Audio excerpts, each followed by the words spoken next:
All right, folks, I think I'm just about ready to get started here.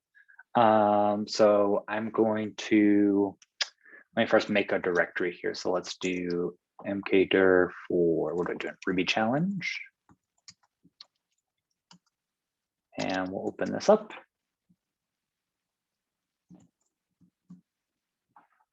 Cool. So I'm going to do this session as more of a like direct instruction. Like I'll kind of be walking through this, and I am recording. So what do I want to do? Let me first touch a file called notes.md, and there it is. So I want to take some notes as I'm working through this.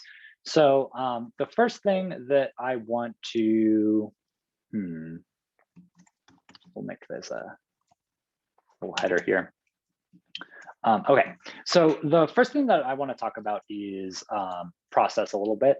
And I mentioned this like a very brief intro to the story before we left, but Jeff often likes to tell a story of like what the process is for aviators when something goes terribly wrong. And their process is, at least the way he describes it, is aviate, navigate, and communicate.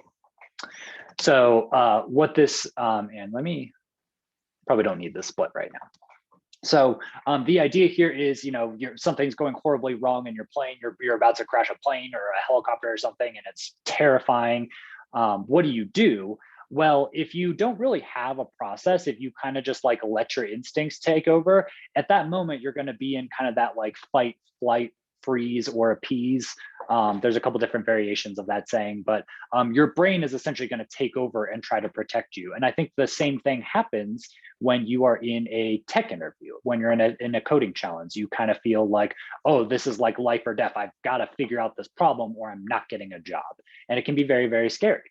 So in terms of aviation, this is aviate, fly the plane, navigate, keep an eye on where you're going, and communicate. So talk to someone about your problem. So if you just kind of like let your brain take over and you try to fix the problem on your own, you might forget to do something like communicate and maybe talk to the air traffic controller who can kind of solve your problem for you, or maybe has some information that you need in order to solve this. So the point of me going through this is really just to say that you should have a process. So some notes I want to take here for you. It's not important that you have the right process. It's not important that you all have the same process.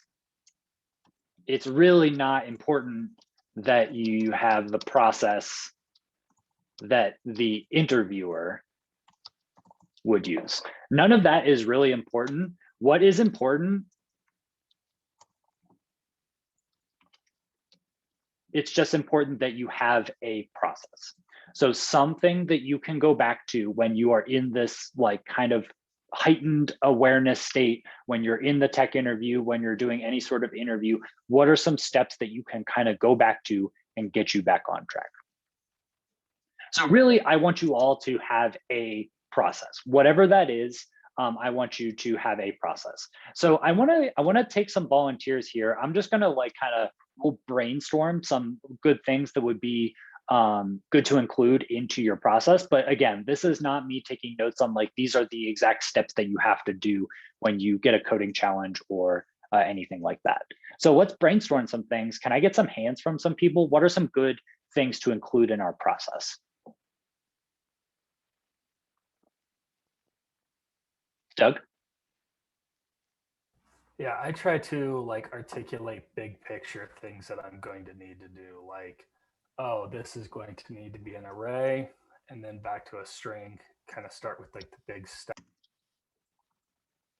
Yeah, big steps. So articulate the big picture. I think I also heard I might say that as like keep your eye on the prize. Another way of saying that is like keep the end goal in mind. What are you trying to get to? So in this case, keep in mind we're trying to get to a reversed string or a flattened array, etc. Let's keep going. What are some other good things to include in our process? Jake? Are we allowed to like put Googling in our process? Like in these interviews? Maybe. I might generalize that out to ask questions. Okay. Yeah. So I would say like one thing that you could do is, for instance, ask if you can Google. That would be something that you can do. So I would say like don't go directly to Google, but maybe like ask questions if you can do that. So I think this is really getting let's if we just brainstorm some other things that we might ask. Yeah, let's do that. Can I get some volunteers for like what are some other things, other types of questions we might ask? Asking questions is very broad. So maybe I'll Jake, is that you want to go again? Yeah, I mean, the thing I would always ask is like, before you start anything is like really clarify the exact output they want and the exact input points that they want you to start with. That way you're not like just overwhelmed with the thought of like, oh, well, this has to do everything. Like figure out exactly what the input they want you to start with is and the exact output. Yes. Yeah. So this is great. Like probably one of the first things that you know, I'm saying like none of this is like you have to do this, but I think that this is pretty good to clarify, ask some clarifying questions. So what input, what output, maybe some other things like you might ask like what techniques should you use? For instance, like are we writing tests for this? Are we doing, or do you want me to use recursion or iteration or something like that? Yeah, I might update this one from ask if you can Google. Let's maybe make this more general and we can say like, ask what resources you can use. Any other thoughts on like what questions we could ask or maybe like other parts of our process? What do y'all think?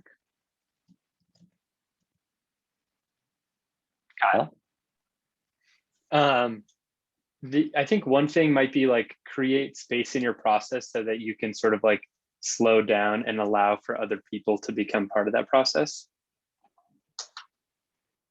Yeah, so maybe I would say like get or like how about ask for feedback? Does that kind of like go into it? Yeah, so I think that this is great. Make sure that you don't just like you know, I say if I'm like the interviewer and I'm watching you do this, what I don't want to see is I give you this problem, you code and code and code for an hour and you don't talk to me at all, right? So maybe just like ask for feedback, get input from interviewer. It's another thing. This could probably be a separate thing.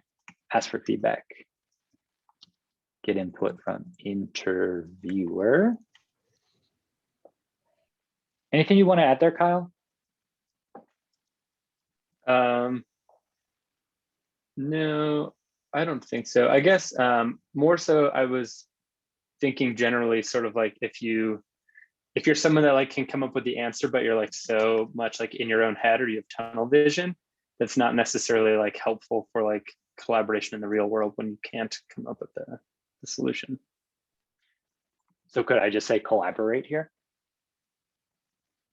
Yeah, something very true. So, you know, we don't want to go into, you know, we don't want to make our process too big, right? Like we don't want to have a million things to keep in mind. So if you are a person who tends to work and work and work and not like look outside to who is around you, who can help you, maybe this is a key piece you keep in mind. Like one thing I want to make sure that I do in this is that I collaborate, that I don't just like tunnel vision in. Yeah, so this is going to be like specific to your style and what you need to keep in mind. Let's hear from Ben. Yeah, something that I have been recognizing is super important and can help an astronomical amount in these situations is like, I know a lot of people have heard me preach this, but like, you know, actively saying out loud what's going through your head and then writing out notes like that, so it is clear what your thought process is, even if like it doesn't mean writing the cleanest code. when you like say your thought process out, that's maybe some thing that can be easily or more easily followed than just writing like dream developing, where it doesn't really make sense on paper, but it will make sense when you say it out loud. Mhm. Yeah, and I think in general, like this kind of goes to Kyle's point, like a lot of times you just need to slow down and make space for these things. Like it can be very, it can feel like, oh, I just got to jump into the code. And a lot of times what an interviewer is looking for is that you are taking the time to think through the problem before you even start coding. So you come up with a, really, this is a process for coming up with a process to solve the problem, such as write down a pseudocode. You know, maybe that's one of our things we could do here is we want to make sure we do some pseudocode. One thing that I might put down, which is like very simple, but like something that I have to do, read the problem. And then I also do ×2. So read the problem and read it twice to make sure that like I don't miss anything. And then this for me would go like this to me would be my number one. Like I want to make sure that I'm reading the problem and that I am asking questions. So I think, you know, I said not all of this has to apply to everybody, but I'd say these first two are probably ones that I would recommend that you have in your process. Read the problem, read it twice, make sure you're asking clarifying questions so that you know exactly what you're doing before you start. Yeah, we hear over and over again, what we heard it yesterday. I mentioned to y'all, we had a meeting yesterday. We talked to some employers just to kind of get a sense for what they're looking for. And almost always they will say in these technical interviews, they don't care as much about what you know, but it's more of looking at your problem solving process. So if you spend 30 minutes solving the wrong problem, they're not going to say like, oh, it's okay because, you know, they just like had a misconception. Probably they're going to look at that and say like, oh, that was a red flag. They didn't clarify the problem. How is that going to translate to their on the job work? Other thoughts on things we could add to our process? There might be some things we can add here as we kind of work through this.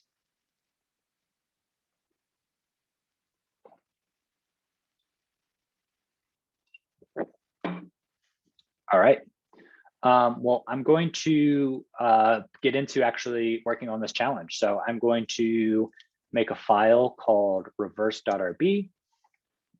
And so now we should be able to open it up. And I prefer to do that.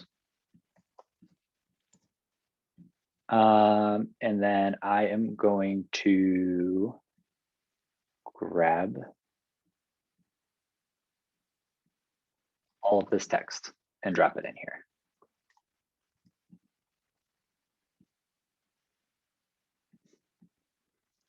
Cool. So one of the things you might want to make sure to do is like have the problem in the file commented out so that you can like reference it easily, that you're constantly reminded about what you're trying to achieve here. Okay, so a fun exercise, which is always good Ruby practice and could be seen on some whiteboarding challenges, is to re-implement an existing Ruby method. This morning, we're going to be re-implementing flatten, reverse, and flatten. So part one, so I'll maybe break this up into two parts here. So create a file, we did that. In that file, write a method that will take a string as an argument. So that's something that I'll key in here. We want to take a string as an argument, and we want to return that string reversed. Something like this, def my string, your code goes here and puts my reverse hello. Then running the file using a Ruby reverse.rb should output to the screen ole, which is the reverse string. Testing is not required. Think about some edge cases and make sure that spaces also work. Okay, so I'm just going to grab this code that they gave me, put it right here.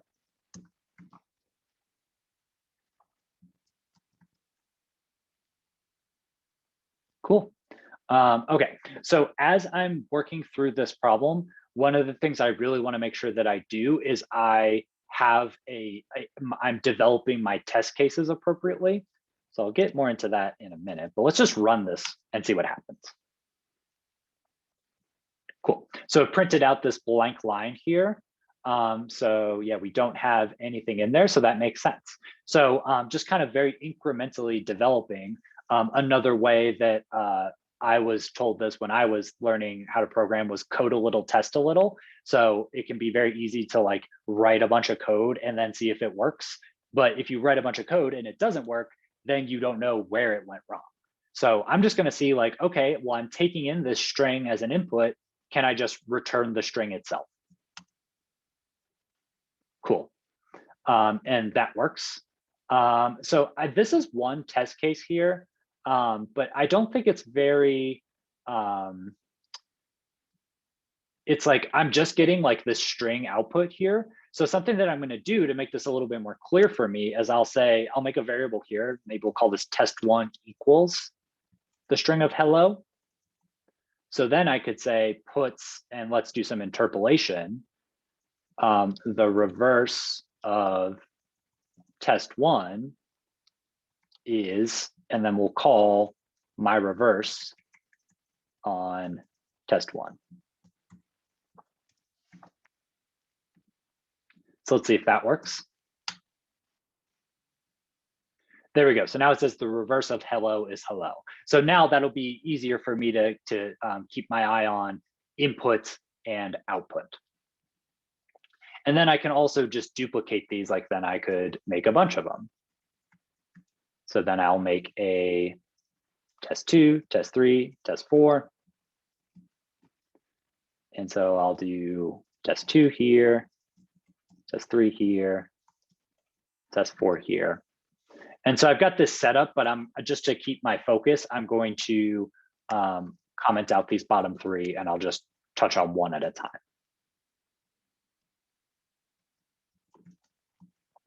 So another test case that I probably want to do is like an empty string. It specifically says in here, like think about some edge cases, but I would say this is a good thing to do anyway. So maybe in my process here, something that I want to do is start with a small test and work your way up. So our test cases should get increasingly more difficult. So maybe like hello world, it should work with spaces. And then I think that's pretty good. Those are kind of like the three cases I can think of: a regular string, an empty string, a string with spaces. Maybe let's just like throw in some, like a bunch of mumbo jumbo, throw in some spaces, a couple backslashes. Yeah, perfect. Okay, so now I've got my setup working here, and you know, I've done this a bunch, and so like I think that this definitely takes practice. But one thing that I'm really trying to focus on here is if I'm imagining there's someone watching me do this, I want to communicate to them that I have a process for solving this problem. So even though I haven't written any code yet, at this point I've still demonstrated that I can set up tests properly. And this isn't like a true mini test, but this is a visual way for me to check if my code is working or not. So even though I haven't written any code, I'm still kind of like making my case for myself as a developer. Okay, so now let's start writing some code here. So how am I going to do this? So I think the next thing that I'm going to do is I'm going to write down some pseudocode. So I don't want to just start coding. I really want to have like a couple steps that I'm trying to accomplish. So I think in order to reverse a string, I need to be able to look at each character individually. So I think what I want is I want to get an array of the characters. So that will give me a sequence of characters that I can look through. I want to, then I think I can iterate backwards over that array. And maybe I can draw, this is where if I had a whiteboard, this would be very helpful. But yeah, if I'm picturing like an array of HELLO, I essentially want to like go backwards through that array and build the string as I go. So iterate backwards over that array, and maybe I'll tab this under. As I'm iterating, build up the new string. I'll just say car by car.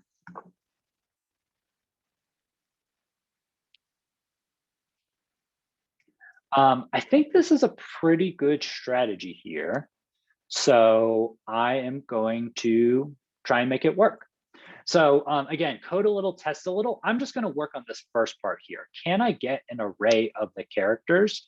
So I know that I can do this with string, or I think I can do this with string.cars. So let's see what that does. Yeah, let me make this a little bigger.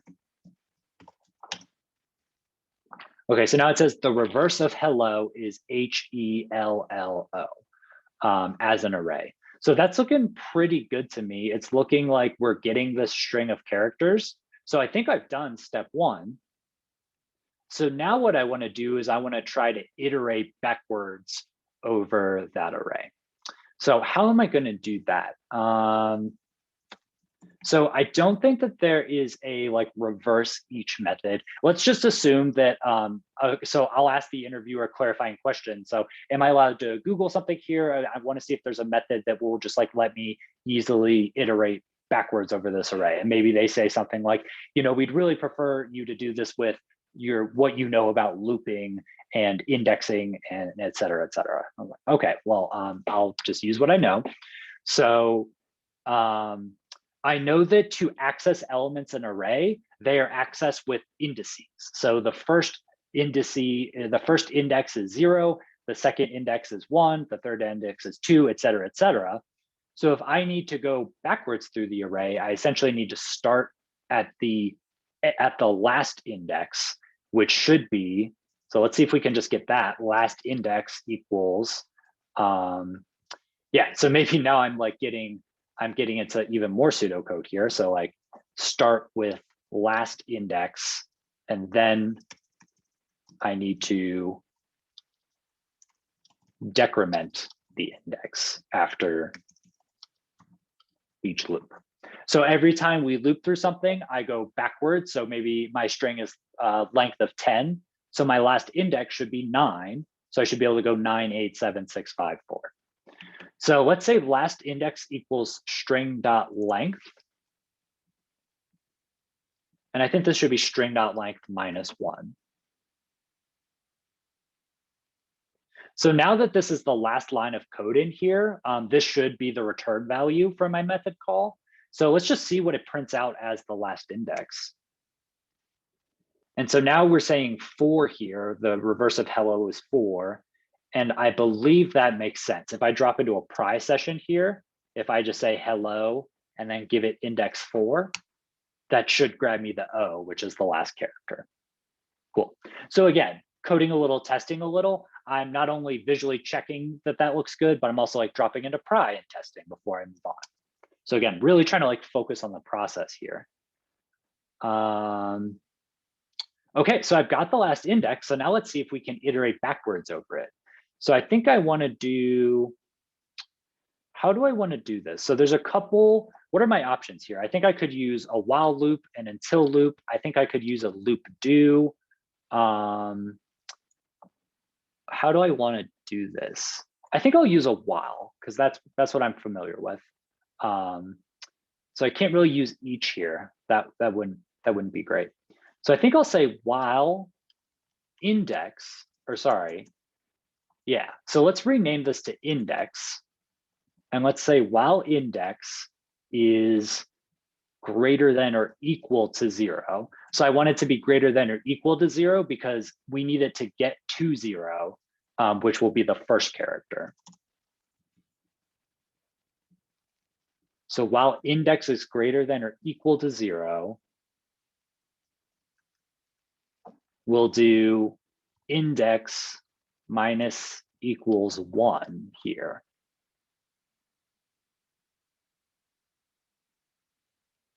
And then let's just try to print out that index. Let's just say for each one, let's print out what the index is. And let's actually do that before we decrement it. So start with the last index, decrement the index after each loop. Yeah. Let's see what that does. So we get 4, 3, 2, 1, 0. That looks right. That looks like I am properly iterating backwards over the array, or at least the indexes.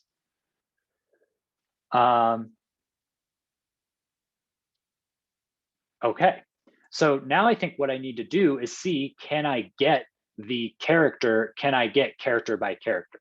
So maybe this step is actually 2 steps here. I want to say, well, I don't know, it's not really 2 steps. I think it is 1 step of build up the string character by character. So let's first see if we can get those characters. Let's save string.cars to a variable called characters. So let's say characters equal here. And then rather than puts out index, let's print out characters index.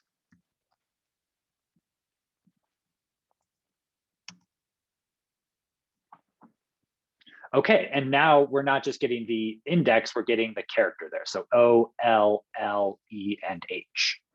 Awesome. So now that I've got access to each character, I think I can just build up a new string here. So let's say new string equals an empty array or an empty string.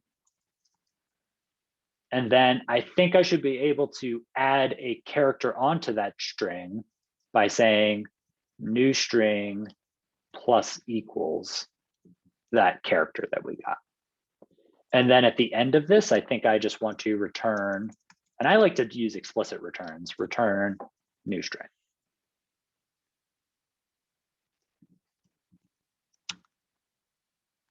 And now I get the reverse of hello is O-L-L-E-H, which looks right. Okay, so let's put in some other test cases here. Let's see what it does with a empty string. And I just get the reverse of blank is blank, which I think makes sense. I'm not fully confident that that's working. So maybe let's put a pry in here.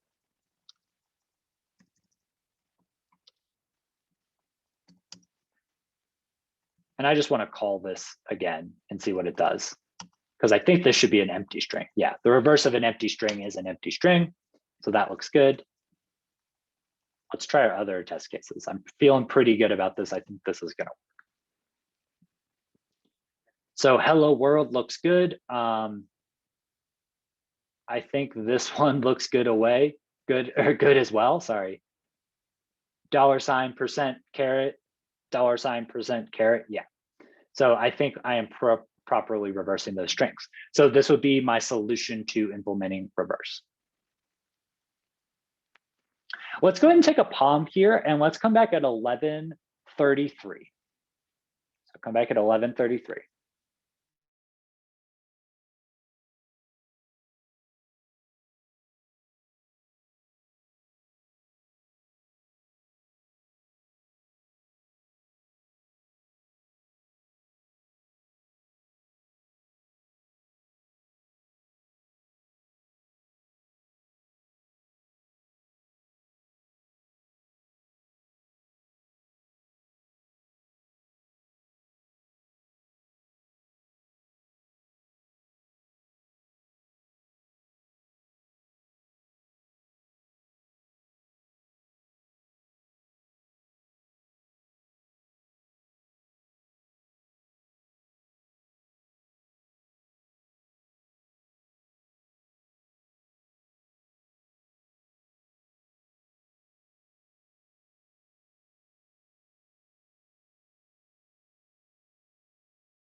right, everyone. I'm going to get started back up.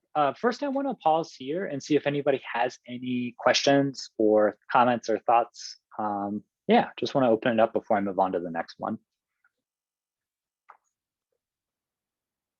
Ben? So I was trying to mess around with making it so it would take backslash n's as literals, and couldn't find a way around it. Like I looked into like the G sub and then other terms of like padding for like left and right. I'm not sure. Would that be like an edge case that you would consider, or? I don't know if that would be a edge case so much as a new feature. Okay. Yeah. Okay, cool. Anything else?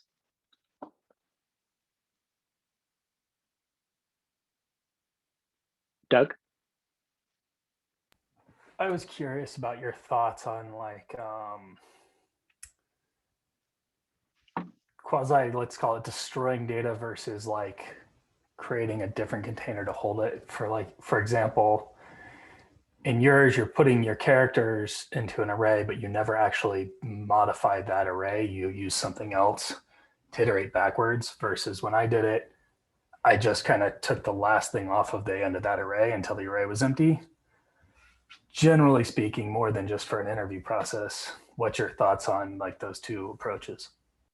Yeah, so kind of what you're getting into is like memory allocation and data, garbage collection of data, which is, not something that you really need to be concerned about, and not something, especially in Ruby, you don't need to be concerned about. If you are a C++ or a C or a C++ developer, absolutely, you need to be making sure that you're garbage collecting your data appropriately and deallocating memory. But I'm sure that sounds like French to many of you, or if you speak French, it sounds like a different language. So the point is, no, you don't really have to be concerned about it. The quick answer here, Doug, is so def my reverse here creates a scope. So anything that is created inside this scope will be automatically garbage collected. So this characters array and this index variable and this new string right here will all be garbage collected as variables. And then the new string will also be returned from this method. So that's how it's garbage collected here, but then we use it over here in this scope. So this scope is outside of this method scope. So if I save it to a variable here, like maybe I say down at the bottom here, x equals my reverse test1, now all of a sudden I've taken this data that was garbage collected over here, but it was returned from this method call. And then I now have that same data duplicated in a different scope. So that's a very quick overview of how that's going to work. Again, not super important. If that just went over your head, don't worry about it. We'll move on. Speaking of which, in this next section, I'm going to talk a little bit about recursion. This might go over many of your heads, and that's okay. I think really, if you haven't heard of recursion, I think I at least want you to have heard of it and kind of get a sense of what it is, even if the solution that I go through doesn't fully make sense here. Okay, so I'm going to touch a new file called flatten.rb because I don't want to like work in this file anymore. It's already pretty big here. So let's open up flatten. And I don't really think I need the instructions. I think I've already gotten most of what I can, and it just says part 2 is re-implement flatten. So there's my instruction. And let's just close out this file here. Okay, so second thing we're going to talk about over here is recursion. So what is recursion? Recursion is when a method calls itself. That is recursion. So if I, in my file here, I make something like def flatten, or let's call it my flatten. And I end it here. And then inside here, I also call my flatten. This is recursion.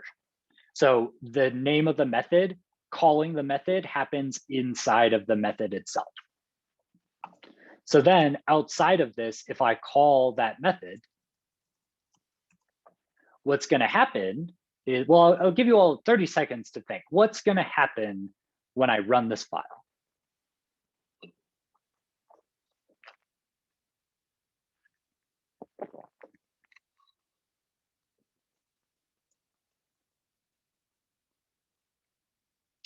Can I get a volunteer to tell us what's going to happen? Maybe someone I haven't heard from yet today? Adam, thank you. It's going to run in an endless loop because it's going to keep repeating itself again and again and again.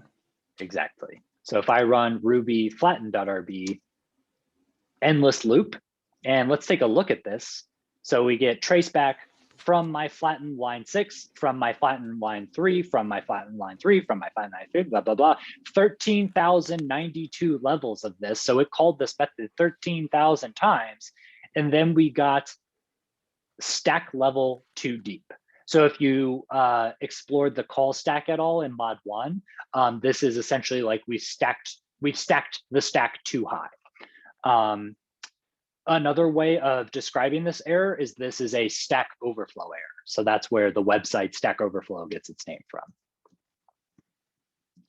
from. So I'm in an infinite loop here. So when I call my flatten, it calls my flatten, which calls my flatten, which calls my flatten, which calls my flatten, which calls my, et cetera, et cetera, et cetera. So recursion is when a method calls itself, but we're going to need some other things to make sure that we avoid infinite loops. So we want to avoid an infinite loop. That's always, infinite loops always going to break our programs. So when it comes to recursion, there are 3 things we need for recursion. The first thing is we're going to need a base case.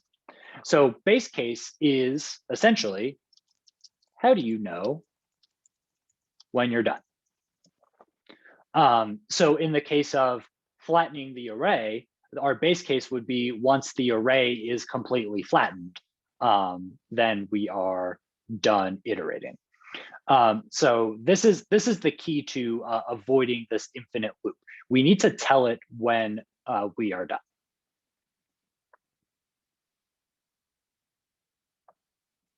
So let's go ahead and start coding a little bit. Let's make, in the same way we did the last one, let's make a couple test cases. So let's say test 1. So we're trying to flatten an array. So I think the easiest case I could have is if I have an array that's nested maybe 1 level deep here. So I've got an array of 1 in an array of 1. Sorry, I have an array of the number 1 inside another array. So what I want this output to be is I want this to just be an array of 1. That would be a flattened array here. So then I can put here my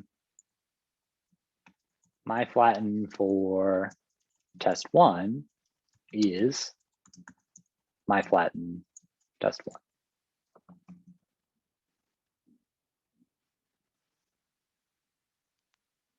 So now let's run this. And we're going to get wrong number of arguments given 1 expected 0.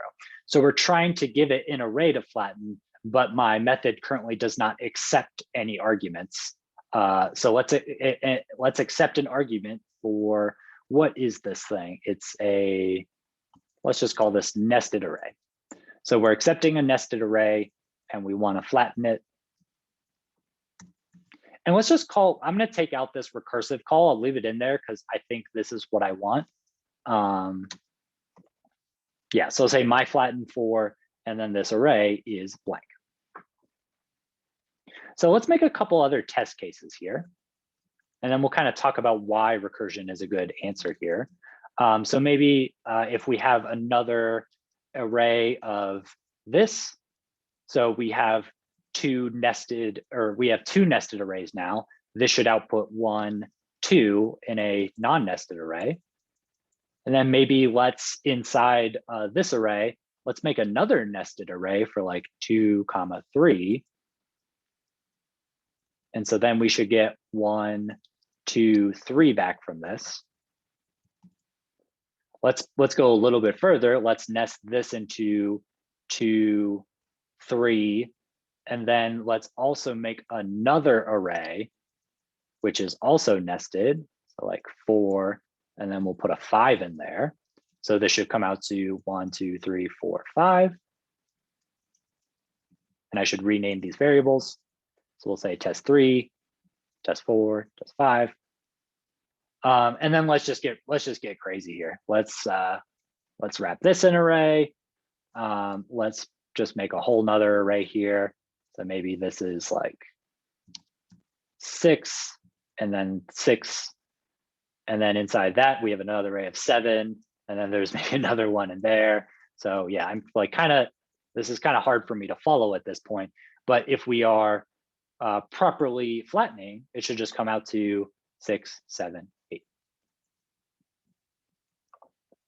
So that one is pretty complicated. Definitely want to start with maybe just these first 2. Andrew, do you have a question? Yeah, should we be testing that if it's already flattened, that it doesn't break? Yeah, well? That's a great edge case. Let's throw that in there as well. Let's say if we get an array that's not flattened, or sorry, that is flattened, it should just give us back that same array. Yep, that's a great test case to include. Probably also want to do like maybe just an empty array. So an empty array should really just return an empty array. Maybe even we could nest empty arrays inside of each other. So like we should be able to do array, array, array. Should just return an array, probably.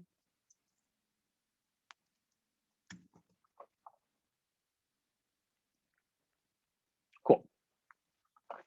So let's talk about why recursion is a good use case here. Well, a lot of times when I'm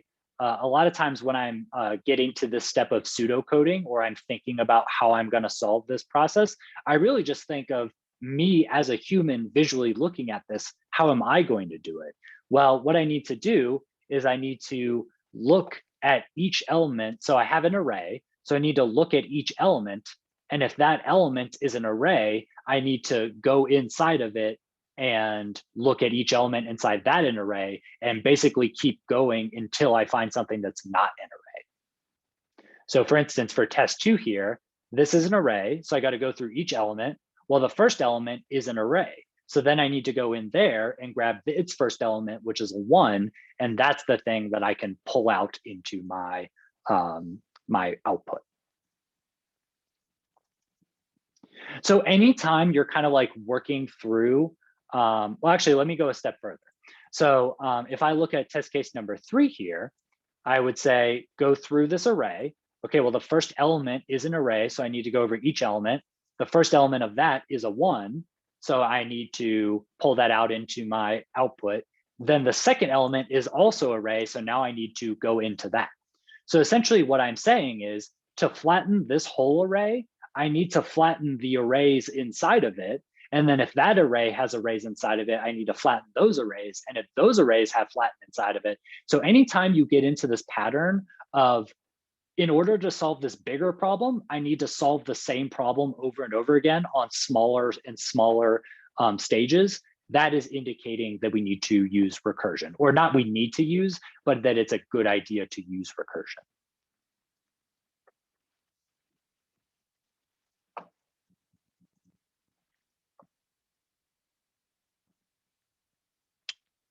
Okay, so I think I'm ready to start coding with at least this first step here. So we need a base case to know when we're done. So essentially our base case is, what do we need to do? So we need to look at each element in the nested array. If the element is an array, add it to the return value.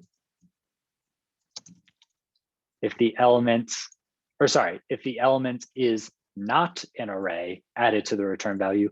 If the element is an array, flatten it and add it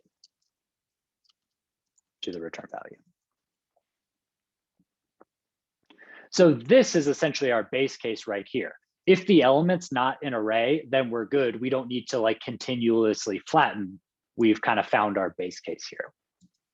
So in order to look over this, let's do nested array dot each, and we'll get an element out of that array. And then let's say here, if element dot class equals array, this is where we're going to have to do our nested myFlatten call. But if the element is not an array, this is where we need to add it to the return value.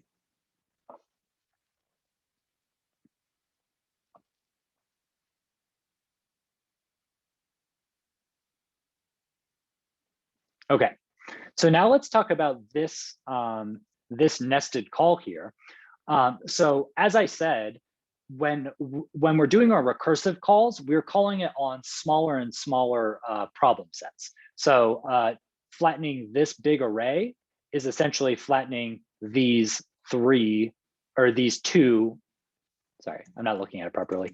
Flattening this big array here would be essentially flattening these two smaller arrays. So the second thing that we're going to need for recursion is we need to change the input. So if I kept calling the same recursive call on something like, if I just called it on nested array right here, if I just called myFlatten on nested array, well, then I would be back up here looking at the same exact array. So then it would call myFlatten again on the same exact array, which would call myFlatten again on the same exact array. So if you don't change the input types, you're going to also end up in an infinite loop. So this is a really important thing, is that we're going to need to change the input. And then the third thing that we need here, and this is the easiest thing, is we're going to need to make the recursive call itself. So we need to make sure that we're checking for when we're done, we're changing the input when we make our recursive calls, and that we are actually making those recursive calls. So 3 things you need for recursion.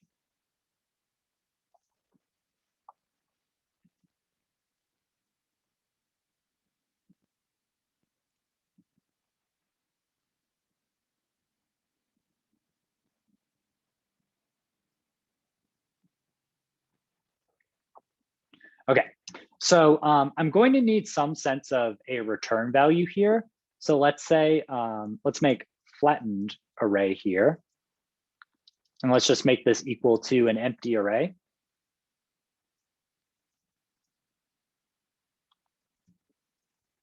So if we find an array inside our nested array, we need to flattened array. Let's try this. So I need to add it onto whatever that flattened array is. I need to add it into my returned flattened array here, and I'm going to return that flattened array at the end of this method.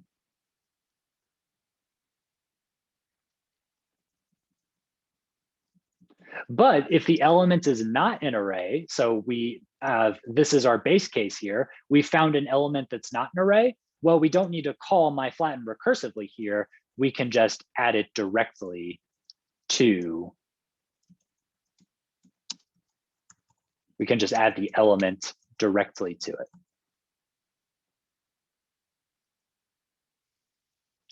And then I also need, when I make my recursive call here, I need to change the input. So I can't pass it nested array. I want to have it flatten element here.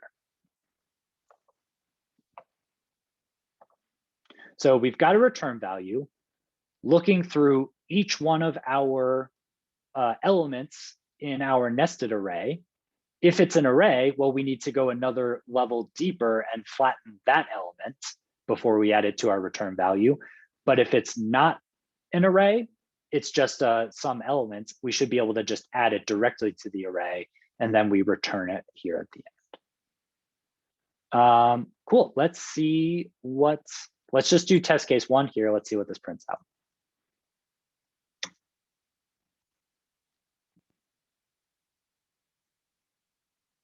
So we get no implicit conversion of integer into array on line 11.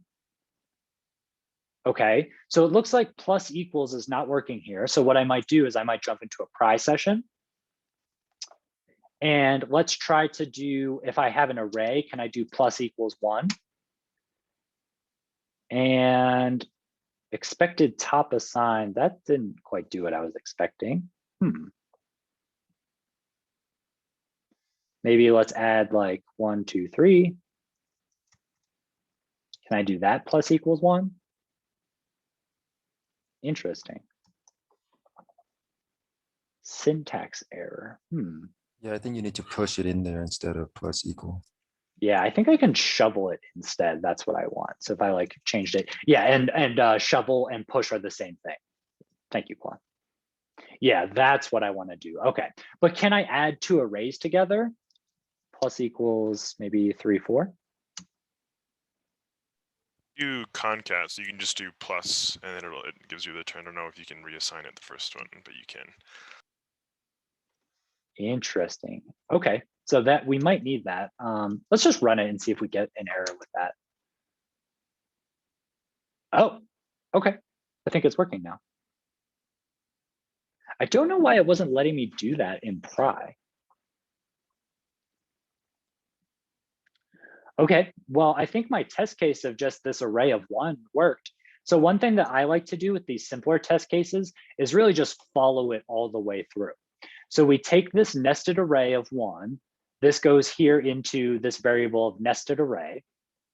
We set up our flattened array. So then we do a dot each over this array. So the first element of this is a nested array. So this is going to be true here. So then we call my flatten on that nested array. Okay, so now our input in nested array is a single array of bracket 1. It's this subarray here. So maybe I'll just put this here as a comment. So we're really following this through. So then this is my nested array. When I loop over each element there, the first element is this integer of 1. So then it goes to this right here, which puts 1 into that flattened array. Okay, so essentially from this nested call, we get the same thing returned back. And then we add that onto our flattened array when we return back from the call. Okay, yeah, I think this is gonna work. Let's look at test case number 2 now.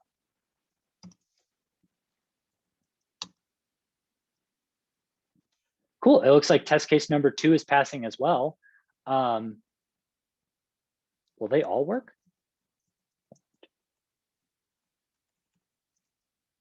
So we want 3,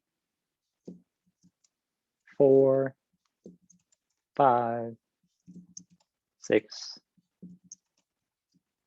This is what y'all are paying for. You're paying to hear me just count from 1 to 8. Yeah, I think all of my test cases are passing. So there's my solution. Kyle, what's up? So I ran into an issue on line 9 where when I was using the recursion and calling that method, it went to line 6 and it cleared out my accumulator array. It like reset the value back to an empty array. Yeah. And I guess I'm just curious, how is yours not doing that? Yeah, I would have to take a look at the code a little bit more in depth. I don't think we quite have time to dig that far into it. But the short answer is this really has to do with return values and the stack. So studying the call stack will be very helpful in kind of like understanding how this is working, because each time I call my flatten, it creates a new call on the call stack. So every call is a new call on the call stack, and each return value gets returned back one level. Can I draw on my own screen? Do I even break? Can I not? Oh yeah, I can. There it is. Okay. So it's kind of like with the first call, we like make, this is like method call number one. And then when we call that nested call, that call gets kind of like put on here, and then the next nested one here, and then it gets here. And then so essentially none of our method calls end up finishing until this very last one finishes. And then this return value bubbles back down to this one. This return value bubbles back down this one.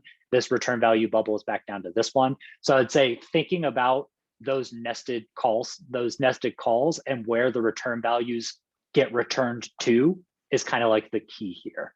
I know that I probably made this look really easy, but it takes a lot of practice to get recursion down. I will say that. Awesome, thank you. You're welcome. You're welcome for that non-answer. Kwa. Is it necessary for us to have the return on line 14? No, this is Okay. always optional in Ruby, especially if you come from another language, you might prefer this. I prefer return, I prefer to do an explicit return just because it really triggers my brain to think about like, oh yeah, this is returning from this method. Yeah. Okay, thank you. You're welcome. All right, y'all. So that's everything that I have for you. It is noon. I think what I'm going to do, so there is something I wanted to talk to you all about in terms of the project. I did update this evaluation section for our project. If I go back to the main README, it's here on evaluation. Essentially, what we're going to do is we're going to have you all pick a user story and walk through it. But I am going to post some more instructions on this in the cohort channel. So just be on the lookout for that for afternoon work time, as well as the attendance thread that should automatically pop up as at 12:50. So fill that out with a response when you get a chance, ideally before 10 minutes after 1. And I think that's it for housekeeping stuff. I am going to be available for some of the afternoon. So if you all have questions, you can shoot them over. I've got a couple meetings, but have a little bit of free time. So that's it. No survey for this class, but thank you all very much for your time. Thanks, Brian. You're welcome. Thanks, Thank Brian. you. Thanks.